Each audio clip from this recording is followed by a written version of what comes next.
बिस्मिल्लाहिर्रहमानिर्रहीम। अस्सलाम वालेकुम। Welcome to my channel. आज हम आपको बताएंगे कि फ़ीते की मदद से हम अपने कपड़ों की पैमाइश किस तरह से कर सकते हैं। अमूमन कपड़े से कपड़े की पैमाइश करते हुए पैमाइश में फ़र्क आ जाता है। तो चलें आज हम आपको फ़ीते से पैमाइश करने का तरीका बताते हैं। सबसे पहले हम अपनी जिस कमीज़ का माप लेना है उसे टेबल पे बिछा देंगे और फ्रंट साइड से दामन से कमीज़ की चौड़ाई का माप लेंगे। इसमें 1 इंच का मार्जिन रखते हुए हम कमीज़ की चौड़ाई की पैमाइश करेंगे। फ़र्ज़ करें ये 22 है तो हम 23 इंच चौड़ाई रखेंगे। इसी तरह से लंबाई को शोल्डर से पकड़ेंगे और चाक दामन तक इसी तरह से फ़ोल्ड करेंगे और वहाँ से हम पैमाइश लेंगे। ये भी अगर हमारी 40 इंच है तो हम इसे 41 इंच रखेंगे। अब आते हैं बाजू की तरफ। तो बाजू की पैमाइश हम शोल्डर से एंड तक जहाँ पे लेस या कोई भी डिज़ाइन बना हुआ है वहाँ तक पैमाइश करेंगे। अगर वो भी हमारी पैमाइश 18 इंच 19 इंच है तो हम उसको 20 इंच रखेंगे, क्योंकि अगर लेस लगी हुई है तो लेस का भी मार्जिन रखेंगे। अगर सिंपल है तो इसको भी सिंपल अंदाज से 1 इंच का मार्जिन रखेंगे ताकि फ्रंट से भी फोल्ड हो सके और सिलाई में भी आ जाए। उसके बाद जब हमने तीरा की पैमाइश करनी है तो तीरे को हमेशा गले से पैमाइश नहीं करेंगे बल्कि बैक साइड से कपड़े को सीधा करेंगे और 2-3 इंच का मार्जिन नीचे की तरफ रखते हुए वहाँ से पैमाइश करेंगे, क्योंकि अगर हम गले से पैमाइश करेंगे तो हमारी पैमाइश में फ़र्क आ जाएगा। बाजू का गला खुला या तंग होता है तो उससे सही पैमाइश नहीं होती। फ्रंट साइड पे जब पैमाइश करेंगे तो 3 इंच का मार्जिन रखते हुए हम पैमाइश करेंगे। अमूमन ये 1 इंच कम होती है बैक साइड से। उसके बाद हम शोल्डर की नीचे वाली साइड से पैमाइश करेंगे यानी फिटिंग की। तो यहाँ पे हम मार्जिन 2 इंच का रखेंगे।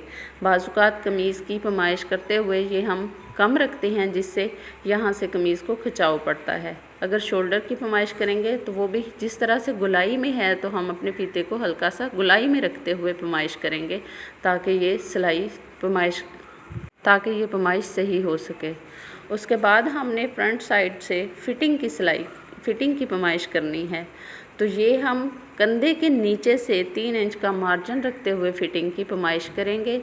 अगर यहाँ से हम ऊपर की तरफ पैमाइश करें तो यहाँ से फिटिंग ज़्यादा हो जाएगी और पहनते हुए हमें कमीज़ तंग करेगी। इसके बाद हम साइड से पैमाइश करेंगे। तो ये क्योंकि कर्व में होता है तो इस वजह से इसमें हल्का सा मार्जिन रखेंगे सिलाई का। उसके अलावा हम 1 इंच यहाँ से ज़्यादा रखेंगे क्योंकि ये कर्व में है। इसके बाद चाक की तरफ आएँ तो चाक की पैमाइश हम 2 इंच का मार्जिन रखेंगे, क्योंकि सिलाई वाली जगह से भी सिलाई में आएगा कपड़ा। अगर हम ये बिल्कुल पूरा रखें तो ऊपर से फिर लेस की पैमाइश सही नहीं होगी। ये हमने अपनी कमीज़ का फ़ीते की मदद से माप ले लिया है। अब हम जिस सूट की कटाई करेंगे उसका माप फ़ीते की मदद से माप लेते हुए कटाई करेंगे। सबसे पहले कमीज़ की बैक साइड को नीचे बिछाएंगे और ऊपर फ्रंट साइड को बिछाते हुए हम कपड़े को फ़ोल्ड कर लेंगे। और जितना हमने माप लिया था वो हमारा 22 इंच था, तो यहाँ पे फ़ोल्ड किया हुआ हमारा 11 इंच होना चाहिए। फिर भी हम फ़ीते को फ़ोल्ड करके देख लेंगे कि हमारा 22 इंच मुकम्मल माप है। इसके बाद हम इसको सीधा करेंगे और लंबाई की पैमाइश करेंगे। लंबाई की पैमाइश क्योंकि वो सिले हुए कपड़े से हमने शोल्डर से फ़ोल्ड किया था, ये अनसिला है तो इसको फ़ोल्ड करने की ज़रूरत नहीं है।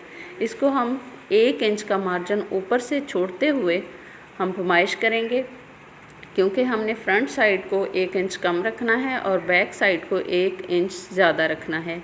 अगर ये हमारी 40 इंच पैमाइश है तो हम फ्रंट साइड की पैमाइश 40 इंच और बैक साइड की 41 इंच पैमाइश रखेंगे।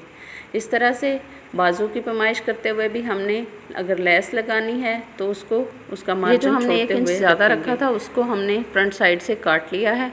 अब शोल्डर की कटाई करेंगे। तो शोल्डर की कटाई के लिए हम पहले इसकी पैमाइश को देखेंगे कि हमने तीरे का कितना माप लिया था। अगर वो हमारा 13 इंच या 14 इंच तीरा था तो हम यहाँ पे इसको हाफ़ फोल्ड करेंगे यानी 7 इंच की पैमाइश करेंगे। और शोल्डर से फिर हम नीचे की तरफ जितना हमारा अगर फ़र्ज़ करें 9 इंच था तो हम यहाँ पे इसको 10 इंच रखते हुए कटाई करेंगे।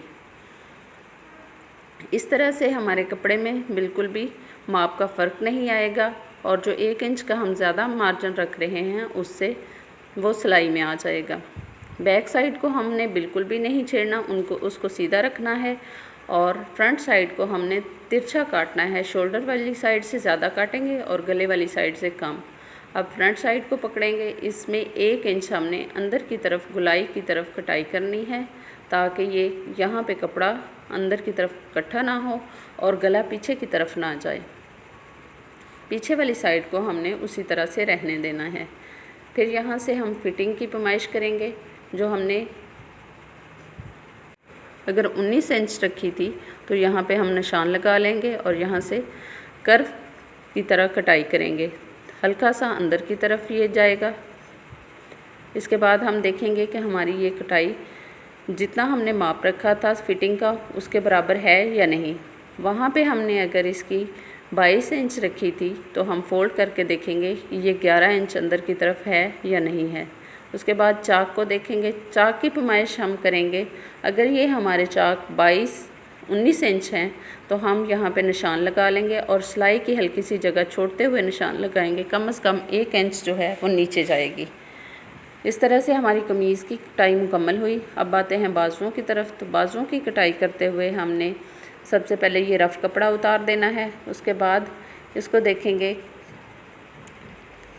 नीचे से ऊपर की तरफ हमने कटाई करते जाना है और ये भी कैंची को थोड़ा सा बाहर की तरफ रखते हुए हम गुलाई में कटाई करेंगे। थोड़ा सा इसके अंदर खम रखेंगे ताकि कपड़ा अंदर की तरफ फोल्ड ना हो फ्रंट साइड से। अब हम फ्रंट साइड पे 1 इंच हमने आधा इंच कम रखना है तो इसको अंदर की तरफ थोड़ा सा मज़ीद काट लेंगे, सिर्फ अगली साइड को। बैक साइड को हमने नहीं काटना। अगर बैक साइड को काटेंगे तो वहाँ से कमीज़ को खिंचाव आएगा और कमीज़ की सिलाई निकलने का भी ख़तरा है और फटने का भी ख़तरा होता है। इस तरह से हमने अगर बेल बॉटम बाजू रखने हैं तो पहले ही यहाँ से कटाई कर देंगे, थोड़ा सा अंदर की तरफ रखते हुए कैंची को, और यहाँ से फ्रंट साइड से थोड़ी सी गुलाई कर देंगे। ये हमारी कमीज़ की पैमाइश मुकम्मल हुई। चैनल को सब्सक्राइब कर दें। शुक्रिया।